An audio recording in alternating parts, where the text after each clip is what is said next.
here. I'm really humbled to be here. The fabulous work people are doing, and just the exciting work. So I'm just really honored to be here, not as a gamer, although I have my phone with my one game Words with Friends on it. And I will be looking at the time, not my Words with Friends game. So I want to make a couple of just general comments, and then I want to talk a little bit about the work that I do and some principles that underlie that. And then I want to talk a little bit about some overlap between some of the questions that have emerged today in discussion and some of the work that I've been doing around gender, racial, and economic justice organizing, primarily in the United States. So that's sort of a three-part topic. But quickly, just a couple of comments before I talk about my work, and then I talk about some of the overlap. Is I've been thinking a lot about sector consolidation in the left and organizing in the left, and I'm going to use those words left and right, even though they don't have a lot of meaning anymore, but as kind of placeholders.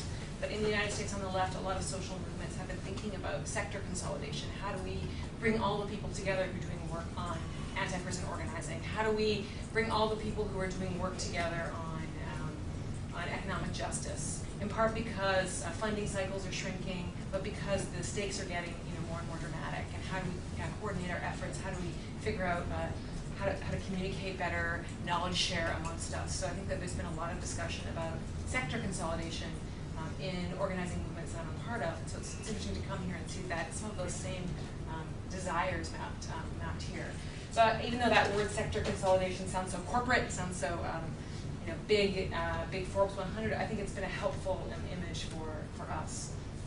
I've been thinking a lot about another kind of thing I was thinking about this morning. Is a friend of mine is a historian and has written a lot of books about Bayard Rustin. Anybody know who Bayard Rustin is?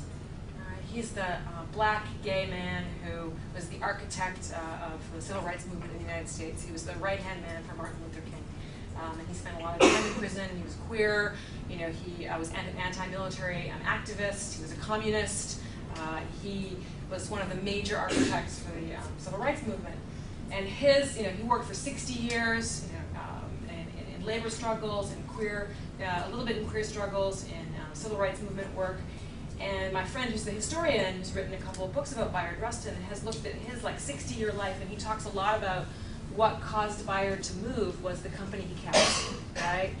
How he moved and how he changed in his work was about the company he kept, his peers, his colleagues, his posse, his people. And I think it's really important as I look around the room today, the company that we're keeping is these fabulous people who are the people who are trying this intervention project, who are looking at different things. So I'm thinking about those two things, sector consolidation and the company we keep.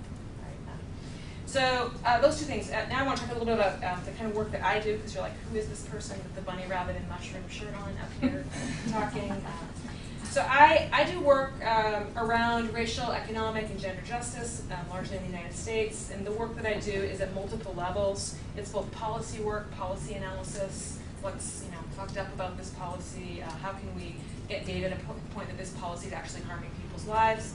I create communities or join communities that are working around direct action, around mobilizing, how we make changes around those policies, how we get people who are most impacted to take leadership around those policies. So direct action and interventions, also analysis and archiving. How do we record the work that we've done? How do we document it? How do we create political education materials about the work that we've done?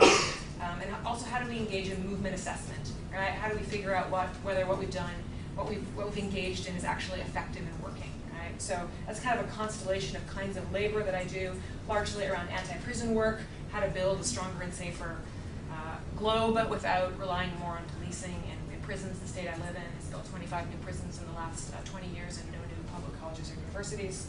So that's not a future that I'm invested in. So I do anti-prison organizing, immigrant justice work, queer justice work, and for me, all of these projects and anti-militarization work are feminist projects. Right? I'll talk about that in a minute. So that's kind of a little bit of the landscape of some of the work that I do. So what kind of frameworks are central in this work?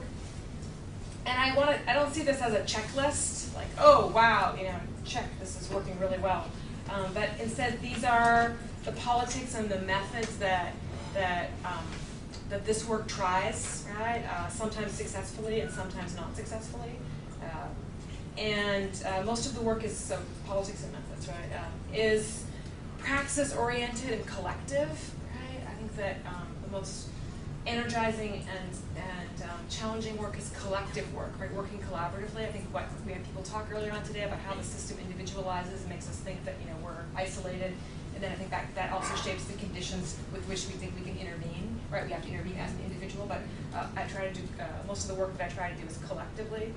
It's praxis-oriented, which means how do we have actions and practice that are informed by theory, and then also has some kind of process of collective reflection that is actually going to reshift that praxis. So we're not just trying the same thing again and again, right? But we're really trying to evaluate how that's worked or not. Most of the work that I do is intersectional, and people, we started out today talking about intersectionality, and I think this is really important for feminist work in this moment. And I think about intersectional at two levels, both in how we live our lives, our bodies, right? We're not just in the body as a female body, right? How we're read, right? Or just in the body as a white person, right? Where we're in the body, how our identities are mutually constituted, right?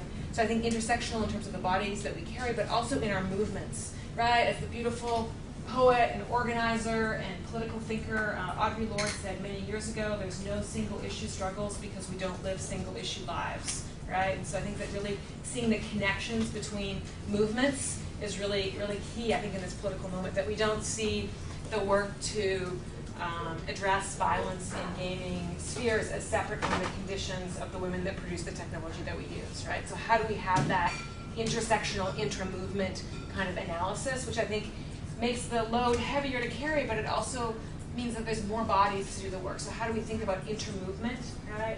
Intersectional intermovement analysis at the same time as intersectional in terms of bodies we carry. So, and I think that this is particularly important because, again, that individualistic push, we tend to think about our work in silos, right? That's another, like, sector consolidation, another one of those words, siloing, right? And here are the people who do this kind of work. Here are the bodies that, for whom this is an issue, right? But anti-racist work is feminist work. Anti-militarization work is a feminist issue, right? Violence is an issue for gaming, but it's also, I think, an issue for women in everyday life. Some of the examples that we heard today, I feel like, are so both stunning and horrific, but they're also experiences that women have in everyday life, right?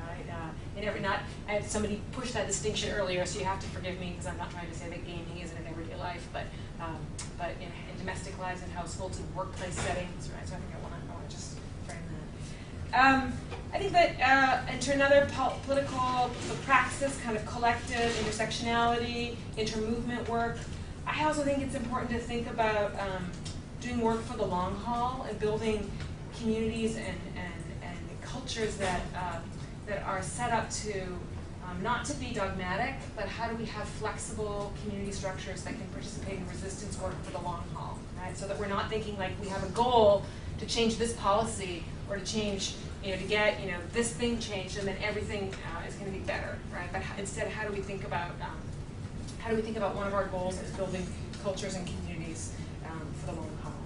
And for me, it's also connected to sort of thinking about systems change work, as our folks were talking about earlier, but also the twinned work or the both and of systems change work and service work, which is kind of demonized lately, right? Like how do we meet the needs of people who have been harmed, people who are experiencing violence in this particular moment, but also how do we change structures and systems that are recreating the conditions that are making that violence possible? So that both and systems and structural change work. I think that, again, still on the politics framework methods here, I think that it's super important to think about movement assessment work, right? I feel like a lot of the work that I'm involved in, I think that's one thing that kind of gets shunted away, but trying to find opportunities like this to gather people together to do sort of movement assessment work, which is how is it working? Like what's working, what's not working? I think that often we think about activist work as a theoretical work or as somehow a historic work, and I think that it's really super important to create opportunities like this, which I think are really difficult. So I just want to shout out Jen and Rachel and Suzanne that made this happen, because I think that sector consolidation work and bringing people together to do movement assessment work is so challenging, but I think it's really beneficial and important. Another piece of the kinds of work I do is I think ongoing political education. And I think that this was mentioned many times today in different formats. I think that all of the projects that I'm involved with try really hard to think about political education at different levels, both the self, like what do I need to know? How is it that I don't know, right, the histories of Black liberation in the United States? How is it that I don't know, X, right? So I think that how do we think about political education in terms of our own political education? How do we think about when we're working in communities? How do we think about the political education that we're going to do internally in that community to make sure that we're knowledge sharing in that community, that we're creating multiple avenues for people to not get hung up on the jargon, to be able to access histories in that community? And then how do we also create external political education, right? Like I feel like I'm involved in the anti-prison movement, we create zines, right? We do popular education workshops, we have newsletters, right? Like really trying to make sure that we're doing that internal political education so people know, new people who come in, there's multiple points of entry, they have language, they have tools, but also the goal is not just to preach to the choir. I think some of our folks had it there, even though the choirs rarely sing in the same song, right? I think it's also important to think about external political education work. How do we take, once we have materials, how do we take that work and use that work externally, right, to different kinds of publics? I feel like that's key. I feel like a lot of the work that I'm also involved in is about the redistribution of resources and power, right? Which I think is also is a theme today, which is again that sort of both and work.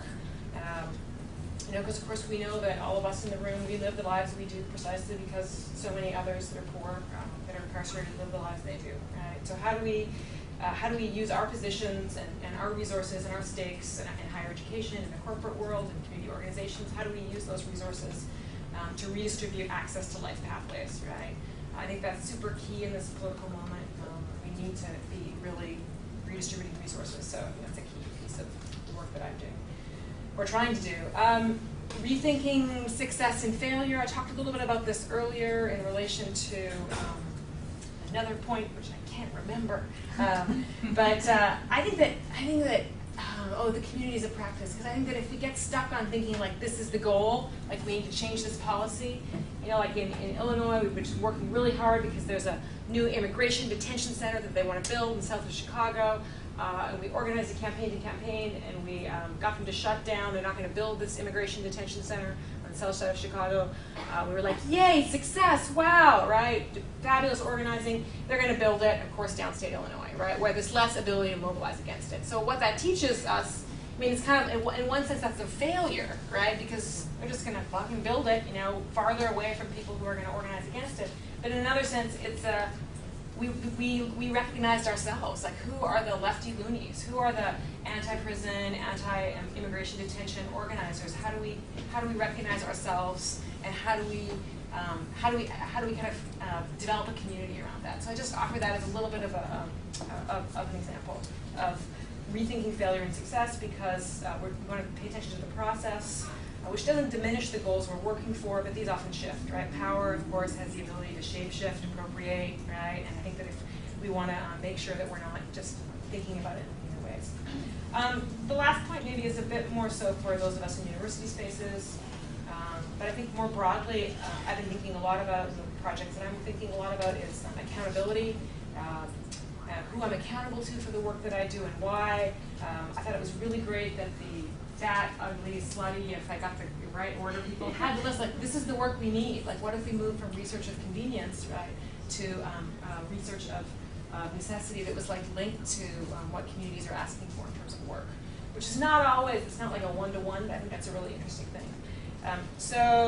I also think it's great, the revolution will not be funded, right? Here we have the fat, ugly, slutty people who are, working. Losing money. Right? We'll take money. I think I'll get to that in a second because I think that's a great point. But I also think that here, 4 people, some no money, right, are trying an intervention. So I think that is a really big reminder that almost all the projects that I've been a part of, have not had resources. We've stolen photocopier from papers, right? We've, hustled the labor of people who have free labor. Like, we're thinking creatively about resources. So those are like kind of the on the positive end, the like, wow, these are all the exciting things that we're trying. I just want to talk a little bit about some challenges. How am I doing for time? Good. Some challenges in this work. And then I want to talk about some, again, my last one is some overlap between the conversations today and